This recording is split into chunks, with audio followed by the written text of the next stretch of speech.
jidduu kana wanni peentee fudheetiin qabaa jiru macaafa isaanii kana macaafa kana Maartin Luuser akkam hir'isee waan jedhu mataa keessaa fuudhee moo eessaa fuudhee kan jedhu kana adaraa rabbii keessaniidha hin badinaati kotta deebisaa barsiisonni keessa yoo jiraattan yoo kiristaanonni jiraattan deebisaa waan kana irratti macaafa 66 jettanii qabattan kana akkamitti akka qulqulluu jettanii akkamitti Maartin Luuser irraa hir'isa jettanii amantan macaafa irraa hir'isaa kaaniin qulqulluu jedha kaaniin xuriimaa jedha deemtan fedha mataa keessanii jala deemtan moo macaafa waan jedhu kotta deebisaa adaraa rabbii keessanii kotta deebisaa inni kun gaafii keenya gaafii walii garaati kun ammoo waa'ee wannaati wal qabateeti gaafachaatiin ture lubni yoo jiraate mee luba seensimna qaamee luba sanii barbaannaa yunuti lubni sodaate kutee kam goona reekona barsiisonni keessan akkanatti dheessiti yoo wanna jennu ijoollee namoo barsiisota kenna nu seensisaa jetti barsiisota jennee yoo finnamoo barsiisaan ammoo nera qabiyaa leenca qaraanii yoo jedhaatiin fiigan jedhe leenca qaraanii yoo jedhan kam goona gaafa turufee kee ufumaa baqataa bar namni kan gaafa turufee ufumaa baqata طيب وهي عائشة والقبتيتي سنغتها دبن تقوسيرا عائشة رضي الله تعالى عنها نبي ربي عليه الصلاة والسلام نبي محمد عائشة كم تفور أني كان جون كافي كريستانو تاتي كافي كريستانو تدور أمو ورا أمنتان كم نشجر كبير كسني كريستان نمو أكو أداء ساني دا ورا أمنتان كم نرافور أني تي كافة شوي كلام عائشة رضي الله تعالى عنها ربي سير رجالة نبي محمد عليه الصلاة والسلام akkamitti waggaa jahatti kaadhimatanii nikaa jedhama nikeen hidhamee eegasanii waggaa sagalitti nabiyyi Muhammad alayhi wasallam bira ga'an ka jiru hadiisa Bukhariiti isa sani gaafiin isaaniidha dursa nabiyyi Muhammad alayhi wasallam Aisha qofa fuudhanii waan jedhu sirriitti beekuu isaan barbaachisa akka hedduutti jaaniba hedduu laaleetiin deebisa gara nagara sitti laaleetti mee sirriitti dhageeffadha tokkoffaa irratti nabiyyi Muhammad alayhi wasallam gaafa dura fuudhan Khadiijaadha haati manaa isaaniitti duraadha waggaa 15 isaan caalti nabi Muhammadi waggaa 15 caalti isii waggaa 40 isaanii waggaa 25 dha fuudhan isii irratti nama tokkolleen fuune wajjumaan jiraachaatiin turanii ergasanii isiin bira duute sambooda namoo nabi Muhammad alayhi salatu wasalam Aisha kaadhimatanii eegasanii usoo Aishaan haga silaasili qaamni siidha sirriitti hin geenye waan ta'eefi Aishaan sirriitti hin geenye waan ta'eef qaamni siidha waggaa 3 dha achumatti dhiisa warra isii biratti jidduu sanitti ammoo Soodaata jedhamtu زودان تلزم على تجرم تفودا قاف عائشة وقا جهتي كادمتاني ارقسني وقا كوراني تفودا وقا سقري تفودا ساني عائشاني هاجي سلاف ارقاقي سنبو دمو ما تيسيتي كاني وانا تيرم سيسي نبي محمد عليه الصلاة والسلام هيرم سيسي ميدا من جنة rakat den jenne abba warra fi qabatte abba warra ke jette jiraate jirti garuu kristaanota doon rakkisu sabasanii miti saba kana miti nabiyyi jechuun waan addaadhaa fidaa osoo hin taane nabiyyi jechuun akka hawaasni isaa itti jiraatutti kan jiraatu jechuu akka hawaasni fuudhetti fuudha akka hawaasni nyaatutti nyaata sammuu kana uf keessaa baasaa isin dura jalqaba durootti sammuu keessan wanni isin uf keessaa baasuu qabda nabi Muhammad alayhi wasallam ar'ani qaaraa ufadheef nabi Muhammad alayhi wasallam qaaraa ufatanii jedhina mudawwara kana ufadheetiin deemarra maashinaan dhodhameetiin deema nabi Muhammad ufata kana ufatanii miti warra duraaniiti nabiyyi Muhammad alayhi wasallam ana miti yookaan ammoo nama zamana kana jiru miti waggaa kuma tokkoof dhibba afuriin duraadha wanni asoo jiru isa kana sirri sammuu keessan qabadha dabalataan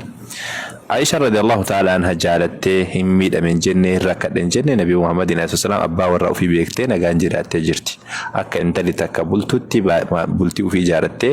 sanbira dabartee hawaasa muslimaatu hadiisa nabi Muhammad alayhi wasallam barsiisuudhaan barsiiftuu guddoo taateetiin jiraattee jirti irrakkan isiinu mataan isiitu maal jettee dubbatti hadiisa tokko jira kani Tirmizi keessa jira idha balagatil mar'atu idha balagatil aljariyatu idha balagatil bintu 9 sinin fa hiya jariya jira yoo intalli takka waggaa 9 geesse isiin intala guddoodha jettee dubbatti isima dubbataa beekadha Aishaan nabi Muhammad alayhi wasallam usun kaadimatin dura nukusanne qoyga atta ko giddooti gaafin qabash nukusanne seeni yeroo ne gini mukke ايوه جلس امويتي دغه فدوتي yeroo takka garaa gudiin sitti dhufu jira qoyme eeggadhume garaa gudii macaafa kan kee keessa sitti fidu jira gaafsan waan dhukkubaadha haasofta inshallah gaafsan si dhukkubsa inshallah me waa kan keetii wal qabate waa hedduudha haasawuf deema Aishaani kaadhimamtee turte nabiyyi Muhammadin dura alayhi salatu wassalam kaadhimamtee turte nabiyyi Muhammadin dura alayhi salatu wassalam nama biraatu kaadhimatee ture muximna abdiyyi ka jedhamu mucaa kiyyatti heerumsiisaa jedhee kaadhimatee kenneefillee ture abbaan bakriidha abbaan bakriillee kenneefi ture laakiin ammoo muximna abdiyyiidha nama mukaa dhakaa gabbaruu Aishaan ammoo abbaan isiidha nama rabbitti amanee saba saniif jecha walii galuu dhabanii jennaan akhira irratti ani mucayyoo teessan dhiisee jettee jedhan warri Aishaa gaafsan warri kaadhimate sun dhiisee jennaani erga warri dhiisaniin booda Hakimta jedhamtu dhuftee nabiyyi Muhammad alayhi salatu wasallam mari'achiifte dubartii wayiidha argeetiin jiraati fuutanii jetteen jennaani eenyuudha jedhanii jennaani takka soodaadha takka immoo Aishaadha jettee itti himte hadiisa musnad Imam Muhammad keessa illee jira akkasumallee daarimii illee baasanii jiran Imam Zahabin illee hadiisa san baasanii jiran laalamma eenyuudha jennaan Aishaadha jettee takka Aishaadha jettee itti himte gaafa Aishaadha jettee itti himtu nabiyyi Muhammad alayhi wasallam tolee gaafadhu jedhanii gaafa dhayitee Hakimta jedhamtu dhayiteetiin nabi Muhammadin alayhi wasallam intalatan itti heerumsiisa jettu haati akka malee gammaddee abbaa bakriitti himtee sinigale abbaa bakriitti himtee akkana jetteen itti himtee jennaan khalaas akkasumatti eegasanii ammoo jaalala ufiitiin nabiyyi Muhammad alayhi wasallam heerumsiisan san boodaan ammoo akkasii wanna jedhan akkasitti Aisha radiyallahu ta'ala anha heerumte jechuudha zamana san keessa kun aadaa waan laalamu yumiti fakkeenyaaf amma yahudoota keessaa Huyay min Akhtab ka jedhamu intala Saara Safiyyaa jedhamtu waggaa 10 heerumsiise amma samu Abu Talib akkasumatti ijoollee fuudhan nama guddaadha jechuuni abbeera nabiyyi Muhammad alayhi wasallam warra dhaqamuu ka gabbaru malee isaanii islaamummaa nama qabu miti nabiyyi Muhammadin dura alayhi salatu wassalam kana malee illee fakkeenyaaf Umar ibn Khattab intala mucayyoo Aliyyiidha fuudhanii jiran intalli gaafsaniidha intala akka kana miti qaja ijoollee amma mataan gaggabaabbatu kana sun taane zamana kana yaaduudhaan barbaachisu warra yeroo saniiti fakkeenyaaf amma akka warra akaakayyoonni keenyatti fuudhaniif akka nuti itti fuune garagara intalli irraatii fi intalli akaakayyoon kiyya fuudhe tokkodhaa miti wama hundaanuu tokko miti sirnaanillee tokko miti intalummaanillee tokko miti ta'ammaadhaa tuni nutilleen forjitiidhaaf wamaan ta'u jenneetumaani nutilleen forjitii wamaan godhu jenneetumaan forjitiidhaaf walitti duulle malee ta'ammaadhaa tun ta durii san biratti wamaa miti qaamaanillee tokkodhaa miti sinigale ta'ammaanillee tokkodhaa miti dubartoota duriidha osoo bira geessanii tana bubbeedha qilleensa laala fuf jettee jennaan hafuufaan fuf jettee jennaan hin kuffisti wamaa miti tun sinigale dubartiin duraaniitiif dubartiin ammaadha intalli duraatiif intalli ammaadha tokkodha miti akaakayyoon keessan abboonni keenna akkaataa itti fuudhaniif akkaataa nuti fuudhune garagara warri waggaa 500 dura akkaataa itti namni wal fuudhuu fi akkaataa narraa wal fuudhu garagara umriin illee garagara wanni hundi isaa garagara fakkeenyaaf amma namni asin dura waggaa 17 waggaa 18 waggaa 20 jennaan fuudha dhiisee jedhama amma saati kanatti fuudha dhiiseen jedhamu laal jireenya tureef seenaa jira jedhama waggaa 30 fanaannu sanitti yaada namni kanaafuu dubartiin duraanii heerum akkaataa itti heerumtuu fi akkaataa narraa akkaataa itti heerumtu akkasiidha miti isin ammoo akkaataa itti herreegu jirtan madaala ammaatiin warra duriidha herreegdan xayyib eega akkas taate waa isinitti mul'isa amma jara keessa ture Yesuus illeeni kunni Talmud jedhamee kitaaba Yahudoonni itti amananiidha kitaabni kun Talmud jedhamee kitaaba Yahudoonni itti amananiidha asitti bal'atee jira asumatti jira Talmud jedhanii kitaaba niddaadha Jaafaarratti lakkoofsa 4 irra jira seera isaaniiti seera Yahudotaati sinigale maal jedha kitaabni kun beeytanii intalli takka egaa 3 years old and one day dubartiin takka intalli takka waggaa 3 fi guyyaa tokko yoo geetteetiin jettee karaa walqunnamtii saalaatti nama wajjin jiraachuudhaan ni dandeessi jettee jedheetiin dubbata walqunnamtiin saalaala godhamuu dandeessi akka haadha manummaatitti illee wajjin jiraachuun ni danda'ama rakkoo takka hin qabu jedheetiin dubbata isin galee ni danda'ama waggaa meeqatti beeytanii waggaa 3 fi guyyaa tokko waggaa 3 fi guyyaa tokko kun seera Yahudaati Yesuus illee as keessaa dhufe osoo kan dhowwamu taate osoo wanni kun yaraa kan ta'u taate warra zamana saniiti waggaa 3 fi guyyaa tokkotti intalli takka saalqunnamtii godhamuu dandeessi jedha seera Yahudaatti macaafa isaanii keessaa qaban. Yesuus Kiristoos waan kana ni dhoowwe. Yesuus Kiristoos dhoowwee jira waan kana. Gaafa san seerri kun Yahudoota bira jira. Seera kan ni beeka. Macaafa keessa wantoota hedduu dubbatamee jira. Waa'ee nyaataa dubbatamee jira, waan dhugaatii dubbatamee jira, wantoota hedduu dubbatamee jira. Wanni kana hedduu caalu iyyuu jira. Wantoota hedduu jira. Tayyib. Waggaa sadii fi guyyaa tokkotti yoo isiin getteetiin jettee wal fuudhuudhaa fi wal qunnamtii saalaa gochuun waan rakkoon qabu jedheetiin in danda'ama jedheetiin dubbatama macaafni kun. Talmuudiidha. Tayyib eega kana taate wanni kun seerri kun Yesuus Kiristoos gaafsan dhagayeetiin jira Yahudoota wajjin ture Yahudoota gorsaatiin ture maaliif hin gorsin? Macaafni kakuu moofaadhaa kitaaban hedduu of keessaa qaba maaliif seera kana hin jijjiirin? Maaliif wanta kana akkanan godhin? Yoo kun zamana san keessa fakkeenyaaf amma yoo macaafuma fudhannee macaafuma kiristaanaadha yoo fudhannee jechuudha. Meessa jira macaafuma keessan fudhanneetiin bakka takka olaallee amaariffamee habannu qaame. Amaarik Baayibel fudhanneetiin laallaa. Osoo kabiraa bira dhaqeen jechuudha. Biluu Kidaan za Olaaqoo Tayyib 31 lakkoofsa 17-18. Maal jedheetiin dubbata lakkoofsa boqonnaa afaan Oromoo saalfateetiin bakka kana jijjiira afaan Amaariffaa isin dubbisu isa kana. Ahun እንግዲህ ከልጆቹ ijoollee keessaa wanduun hulluu gidalu dhiira kan ta'e guutuu ajjeesaa jedhe Muuseetu ajaja. Isin galee Muuseetu ajaju jira. Wandii kan ta'e dhiira kan ta'e guutuu isaatu ajjeesaa jedha. ወንድንም በመኝታ የሚያውቁትን ሴቶች ሁሉ ግደሉ ዲራ ወጅ ወልጋኒ ከንቤ ከን ለአጀሳ ዲራ ወጅን ከወልጋኒ ቲምቤ ከን ለአጀሳ ወንድን የማያውቁትን ሴቶች ልጆችን ሁሉ ግን ዲራ ወጅን ከወልጋኒ ወልብረጋኒ ህምቤክ ነገሩ ዱበርቶ ጆሌ ዳኢመን ሊሴቶች ልጆችን ጀደ ዱበታ ዳኢመን ጆሌ ዱበረታኒ ዳኢመን ከኒ ዲራ ወጅን ወልብረጋኒ ህምቤክ ነገሩ ለራሳችሁ አድኗቸው ጀዳ ኡፊ ከሰኒ ቢሳን ዲሳ ጀዳ ኡፊ ከሰኒ ቢጀች ሳን ዲሳ ኢፉ ከሰኒ ህምቢ ፈዳ ጀደቲን ዱበታ ማል ጉዳን ቢፈተን ጌጢ ጎደቹ ዳፊ መጫፈቱ ተጃጃጀቹ ወሊገለ ተላኩል ሐሊን ኩኒ ዋን ሳላት የሚት ደበላታን ፈከኛ ፈመሜ ሲኒ ደበላ ክታብን ኩኒ ሉተር ወርክስ የዳ ክታባ ሁጂሌ ሉተር ሲሲ ወና ከነ ጀቹዳ ከኒ ሁንዴሳ መንቲ ጴንቴዳ ጀቹዳ ሁጂሌ ሳቲ ቮሉም 54 ረጅራ ክታብን ወናን ኩኒ በረፈምኒ ኩን ወና ከነረቲ ዱበርቲ ተካ kun amma lakkoofsamee qalakkosaa 1,472 akkas kun Maartin Luuser kitaaba hojii Maartin Luuser dubbii isaadhaaf fida macaafni kuni hojii dubbii isaadhaaf tokko fida dubbii isaadhaaf fidame eessatti na jalaa badde jedhan eeywa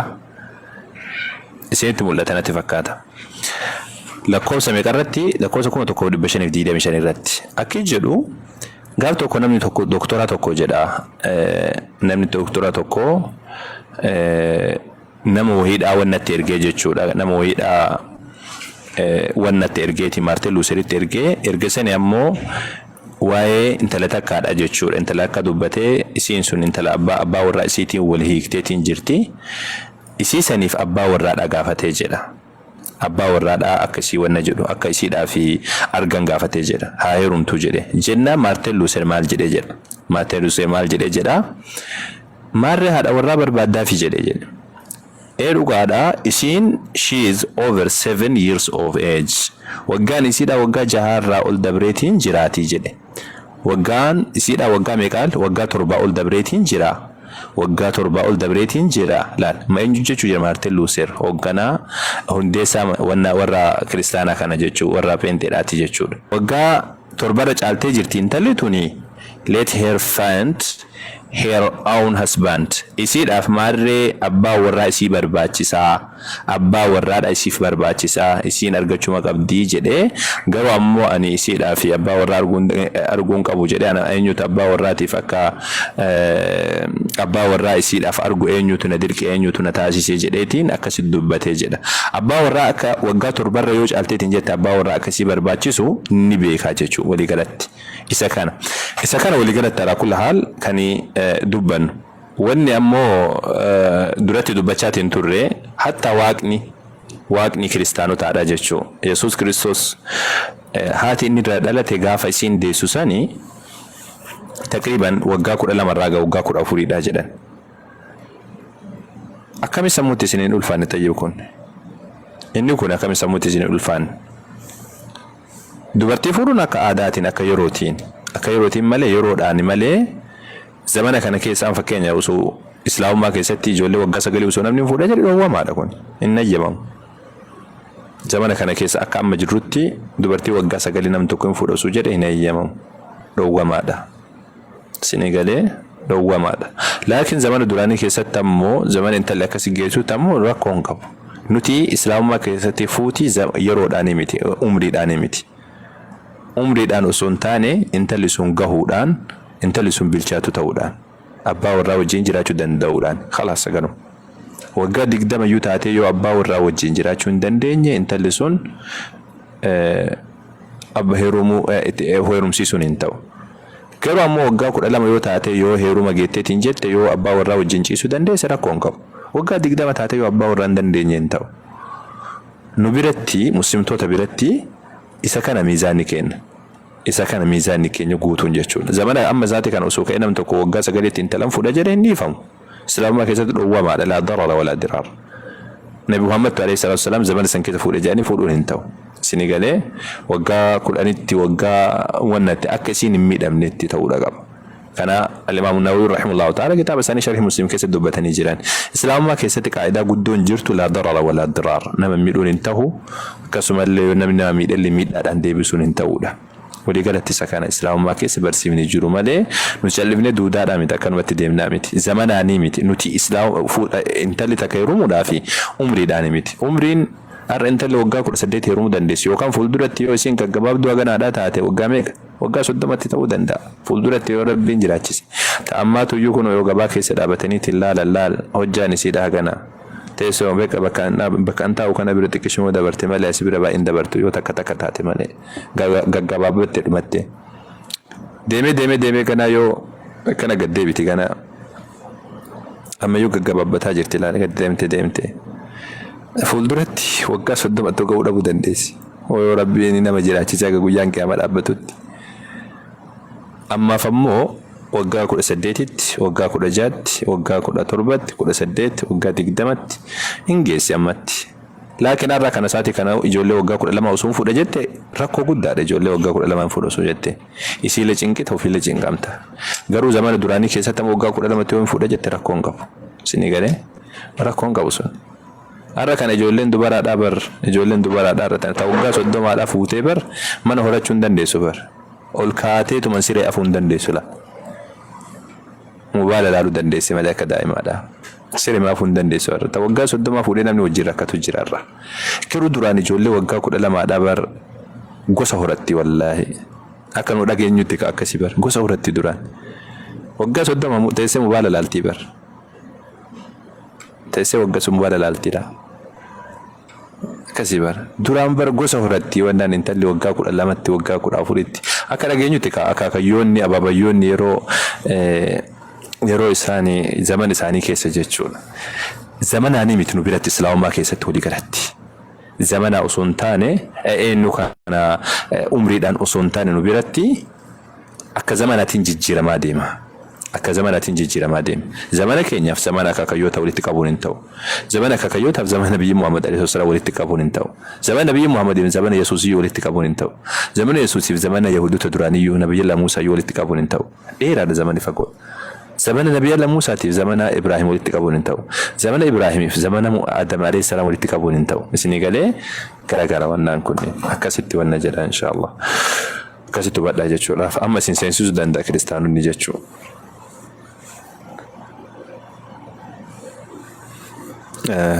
kawacu suni amma itti qabbanaa ina fakkaata ittiin qabbanuun ilaata itti qabbanaa firiijii yoo seensisan akkasittiin tola gaariidha sitti qabbanaa'e amma itti qabbanaa'uun oolu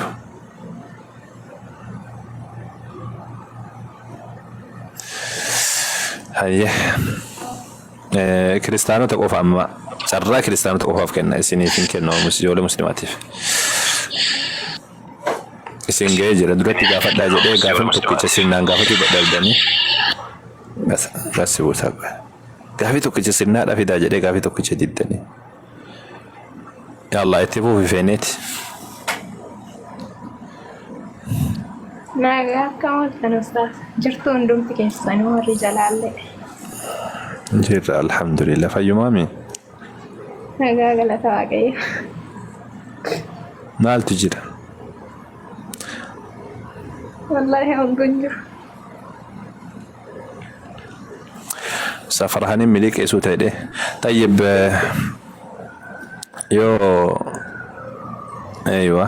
qabatte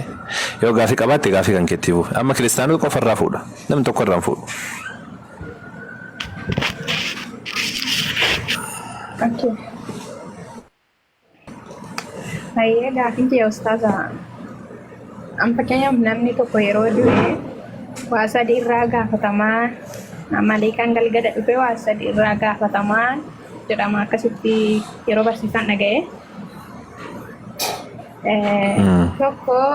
waaqni kee eenyu amantaan kee maali? Amma guyyaa firdiiti waan achi deemaa jiraniif jecha guyyaan firdiidha ammoo rabbiin subhaanahu ta'ala wanni waadaa ofirratti qabee laa zulmal yoom miidhaan tokkolleen hin jiruudha akka nama mul'atutti. Akkasii mul'atutti yoo ati waakkattee jettee yoo rabbiin subhaanahu ta'ala giddiidhaan ani beeka jedhee sirratti murtiin godhu si galee ragaan sirriitti barbaada. Sababni isaadha usuma beeku rabbiin akka ati waa balleessitee usuma beeku akka nam tokko waa balleessu usuma beeku garuu rabbiin subhaanahu ta'ala irratti murteessu rabbii waadaa ofirratti kaa'ima laa zulmal yoom miidhaan hin jiru har'aan kana jedha. Ati erga duuteen booda miidhaan rabbii bira subhaanahu ta'ala tasuma taate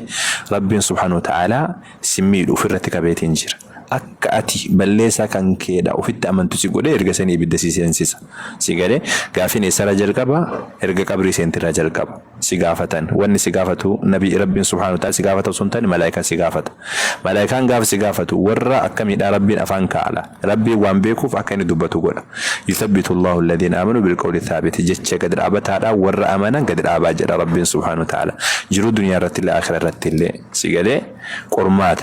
qormaata siin jedhan san warra sanni rabbiin qarqaaree dubbii haqaadha afaan isaanii dhaka. Qur'aana keessatti numaamu maal jedha si fakkaate gaafa rabbiin sun guyyaa qiyaamaa faa keessattuu warri kuffaaraadha warri rabbitti waama kan rabbiin fuuldura dhaabbatanii hin waakkatan. والله ما كنا مشركين والله ربنا ما كنا مشركين سينك كنيتي ربي كينا نتي تكاهر ست مكنين بيك رجال والرم مكت واكتا بيك ربي نمو سبحانه وتعالى وتجري واكتا أنني بيك جري بدة درب ما القول أمالي إسان غافتا رجاء سنك تهافدو غربراتي أكسين شركي أكسين ربي توامكاتو تنجران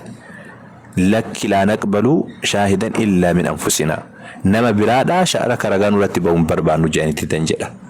والرمان بربدي دلقن بيكر ويتأكد ربي سبحانه وتعالى طيب تولي وفي الرهو وفي كيساني هو رقا وفرتي يوباتنو جلان نور رايوتات وفي كينيا رايوتات راكون قبو لكن أمو نما برارن بربان وتجري جلان ربنا أمو سبحانه وتعالى مال جري دبت اليوم نختم على أفواههم وتكلمنا أيديهم وتشهد أرجلهم بما كانوا يعملون أفان إساني شوفنيتي حركي ساني أكدبت لوكتي ساني أكدبت جونا جاء ربنا سبحانه وتعالى أكرجع ساني رتبات جاتشو إسان تجدني جنان كلام إسان بربادن ساني رجع ساني رتباسي حركي رجع تباتي ميل ساني رجع تباتي إجرجع نباتين بود ربنا سبحانه وتعالى إبدجال جاتشو كان أفو ربنا قافتشون miidhaan hin argamneef namni martunuhu akka isaamalutti akka silaa irratti jiraachaa turetti akka namni sun gara rabbiidha subhaanahu wa ta'ala deebi'uuf malee rabbi wallaaleen gaafatu wallaalee osoo hin taane osuma beeku nabiyyiin Muhammad alayhi wasallam maal jedhan jiruu duniyaa tanarra fakkeenya sii ka'a har'a kana ganama gargaratti malaayikaan ni dhuftii jedhan dachiirra وتجري كرسمي داود ساتي أسراتي ساتي فجري رتي دفتي جدا ملائكة ملائكة وتلفت ربي جري ألباتي وتلبات ربي سبحانه وتعالى يسألهم وهو عالم بذلك جل النبي محمد وسما بيكو سانغافة جل مال جل قبروني كي جل غافة جل سيقاله وسما بيكو غافة جل النبي محمد عليه الصلاة والسلام ربي والله لو سنتاني وتغافته akkuma siin jedhe kana takka waan san jabeessuudhaaf takka ammoo miidhaa dhabamsiisuudhaaf akkuma siin jedhe kana wallaalee osoo hin taane akka miidhaan gara tokkoon illee namarratti hin argamneef namni rabbitti amanu namni qalbii isaatiin dhuguma rabbitti amanu guyyaa san deebiin dadhabu malaayikaan illee isaa ragaa bahan inni illee ammoo galata isaa argate jechuudha warra rabbitti aman namni rabbitti aman namummaa yeroo sanii hin dadhaba wayita inni dadhabee jedhe malaayikaan isa rukutan isa qixaatan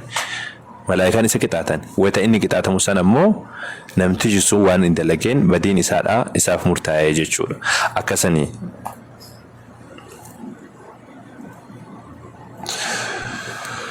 Gaaffii lammataa nan qaba. Gara kan abbaas. Gaaffii kiyya lammataa fakkeen amma namni tokko yeroo kana addunyaarraa gaafa boqotee yookiin gaafa du'e jechuudha. Gara jannataa deema moo garam deema? Gara jannataa moo gara azaabaatti deema? Lubbuun sun akkam ta'a? Laakiin